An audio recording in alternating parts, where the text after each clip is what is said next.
tous, bienvenue dans une nouvelle vidéo. Alors aujourd'hui je vais vous parler de ma valise maternité.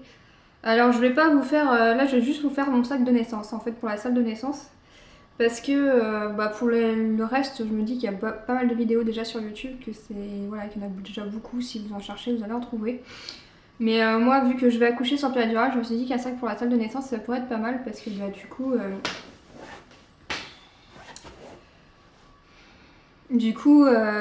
oui, je n'emmène pas forcément les mêmes choses qu'une maman qui va accoucher sous péridurale. Donc j'ai fait une autre vidéo qui sera postée sûrement après pour vous expliquer pourquoi moi je n'aurai pas de péridurale, pourquoi je n'y ai pas le droit tout simplement.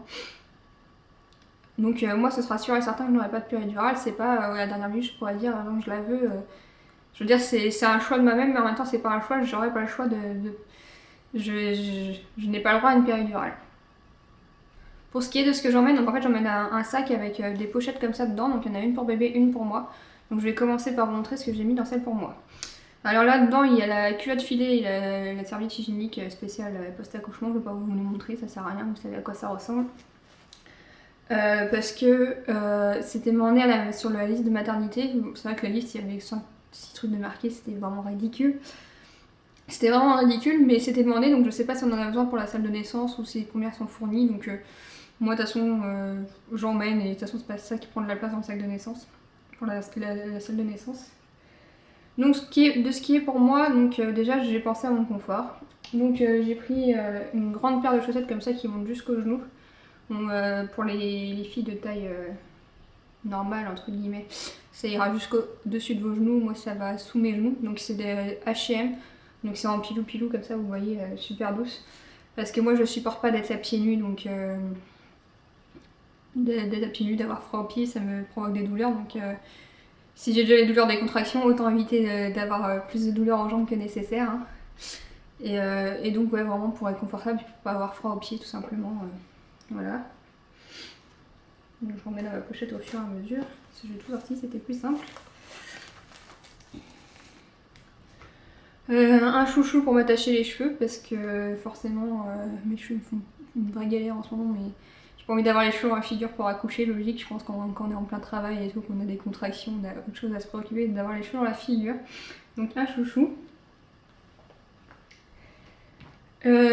Un tube de crème hydratante. Donc là c'est de la Lipiderm qui est super hydratante. Je crois que c'est une marque de parapharmacie. Je l'ai eu dans la My Sweetie Box. Elle est super bien, elle est super hydratante. Donc moi je supporte pas d'avoir la... C'est pas que je supporte pas d'avoir la peau sèche parce qu'en fait j'ai la peau super hydratée tellement je mets de la crème tout le temps, mais c'est que dès que j'ai pas de crème sur moi je suis pas bien, ça fait partie de la maladie, vu qu'on a la peau super sensible et tout, faut toujours que j'ai de la crème hydratante sur moi quoi, donc si je peux être plus à l'aise en ayant de la crème, que je me badigeonne de crème tout le temps, donc du coup c'est pour ça que je prends mon tube de crème avec moi. Pareil, je prends un nouveau lèvres parce que je sais pas si j'aurai le droit de boire ou pas, je pense que je serai à jeun quand même parce que si jamais de me faire une césarienne ça sera sous anesthésie générale, donc je pense que je serai d'autant plus à jeun au cas où. Donc du coup ouais, un baume à lèvres parce qu'on boit pas on a les lèvres sèches. Truc d'eau thermale, une brume d'eau thermale pareil si j'ai chaud ou si j'ai soif et que je peux pas boire, voilà. Un paquet de mouchoirs parce que des fois, voilà, vous savez jamais si je pète un câble pour mes contractions, je me mets à pleurer ou quand une fois que je vois mon bébé, vous voyez bien. Voilà, un paquet de mouchoirs, je pense que c'est nécessaire. Autrement, j'ai pris une... voilà, je vais pas vous la montrer, je peux pas déplier, ça sert à rien. C'est une robe de chambre en coton parce que je me dis que si j'ai le droit de me déplacer, si je vais aller... dans le couloir en fauteuil pour changer les idées et tout, bah au moins voilà, j'aurais de quoi me couvrir un peu et pareil pour aller aux toilettes parce que je pense que du travail j'aurai le droit de me lever quoi, tant que j'aurai pas les perfumes branchés, je dois avoir le droit de me lever pour aller aux toilettes même une fois les perfumes branchés, moi j'aurai juste des perfusions sur mon garde-veine quoi, donc je pense que je pourrais bouger, donc une robe de chambre pour pas avoir froid et tout pareil, voilà. J'ai pris une chemise de nuit donc qui demande un grand t-shirt, mais je pense que j'aurai la blouse d'hôpital, ça je l'ai vraiment pris sans conviction parce que c'est beaucoup plus simple pour les médecins de nous mettre une blouse d'hôpital parce que pour passer les capteurs, tous les capteurs c'est beaucoup plus simple pour eux, donc je pense pas que je m'en servirai, mais bon c'est demandé donc je l'emmène.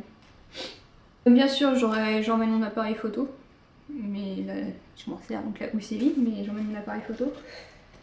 Dans les choses que j'emmène pour m'occuper un peu l'esprit pendant les contractions et tout, donc j'emmène un iPod avec de la musique tout simplement pour écouter de la musique, pour me changer les idées. Et autrement j'emmène un jeu de cartes, un Uno, pour jouer avec ma mère. Ça, du coup, c'est comme le papa n'est pas présent, c'est ma mère qui va m'accompagner à l'accouchement, donc du coup pour jouer entre les contractions et tout, pour changer les idées.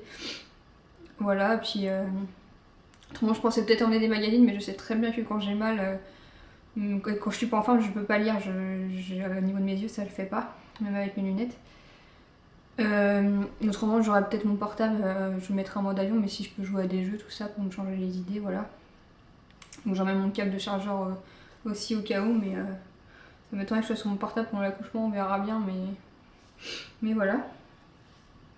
Pour ce qui est des affaires de bébé, j'ai pris pareil une pochette comme ça, comme je vous le disais. Donc dedans il y a sa première tenue.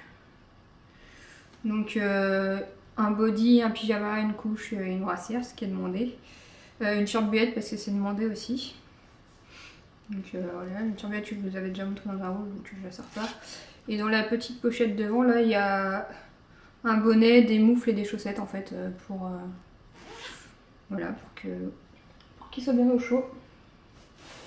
Donc ça c'est vraiment le sac avec les affaires de bébé que ma mère donnera aux puéricultrices. Et du coup, au cas où ces bébés sera petit, ce qui m'étonnerait vu que j'ai à peu près dépassé le terme, et que on est tous très grands dans la famille, ils m'ont dit qu'il était en haut des courbes, mais après des fois les médecins se trompent, donc on sait jamais. Donc j'ai pris une petite pochette plastique comme ça avec un... Du coup ceux que j'ai mis dans la taille... Dans l'autre pochette c'est des tailles 1 mois. Donc là j'ai pris une petite pochette avec juste un body et un pyjama en taille naissance au cas où s'il est petit, que l'autre il nage vraiment trop dedans, mais ça m'étonnerait que ça servirait, mais je l'ai au cas où quand même. Et donc la dernière chose que j'emmène dans la salle de naissance, c'est une couverture comme ça, si le bébé est sur moi et tout, ça sera toujours plus agréable que les draps d'hôpitaux. Donc comme je vous dis, j'ai toujours un peu de mal avec le toucher. Voilà, faut que ce soit des matières douces et tout, parce que voilà, il y a certaines matières que je supporte pas à cause de ma maladie, donc une petite couverture toute douce en pilou. Ça, bébé sera bien au chaud sur moi. Autrement, dans ce que j'emmène mais que j'ai pas là, bien sûr les papiers pour tous les papiers, tout mon suivi de grossesse. Donc ça c'est déjà dans la voiture. Je bouge toujours avec parce qu'il y a ma carte de groupe sanguin et tout, donc forcément dès que je bouge de chez moi, au moins je l'ai sur moi. D'ailleurs le sac là aussi je l'ai juste sorti hier parce que je voulais vérifier un peu. Et autrement dans mon sac à main j'ai un paquet de lingettes intimes parce que je me dis voilà, j'espère qu'ils vont me déclencher demain, mais si jamais je dois partir à la maternité comme ça, je vais mettre un coup de fraîcheur. Voilà, on va écarter les pattes, vous voyez ce que je veux dire. Voilà, un paquet de lingettes intimes, ça peut pas faire de mal. Voilà. Je pense que c'est un truc, c'est tout con, mais si c'est... Moi, je sais que les médecins n'en ont rien à foutre, mais si moi, ça peut me faire sentir plus à l'aise, puis plus agréable, plus fraîche, voilà. Il y a un paquet de lingettes intimes. Donc voilà pour ce que j'emmène en salle de naissance. Donc moi, honnêtement, ça me fait pas peur d'accoucher sans péridurale. J'ai l'habitude des douleurs, je sais gérer la douleur. En plus, c'est ma mère qui sera avec moi, elle a l'habitude de gérer la douleur avec moi, je veux dire. Voilà, c'est elle qui était là pour mes injections de toxine botulique et tout. Elle a l'habitude de me coacher, entre guillemets, on va dire. Donc, du coup, je pense que ça devrait bien se passer. Et puis, de toute manière, je sais très bien que voilà, si j'y arrive pas, voilà, il y a toujours des solutions. Il y a le Méopa déjà. Donc, le Méopa, c'est du gaz hilarant. Franchement, moi j'en ai eu plein de fois, ça m'a jamais fait rire. Je sais pas pourquoi on appelle ça du gaz hilarant. Mais vraiment, je sais que si vraiment les médecins seront quand même là pour m'aider, quoi, si jamais j'ai du mal avec les contractions, mais je m'inquiète pas plus que ça, parce que je sais gérer la douleur et de toute façon, faut bien faire sortir ce petit bout, donc j'aurai pas le choix. Bon voilà, j'espère que cette vidéo vous a plu et je vous retrouve à bientôt pour une nouvelle vidéo. Bye bye!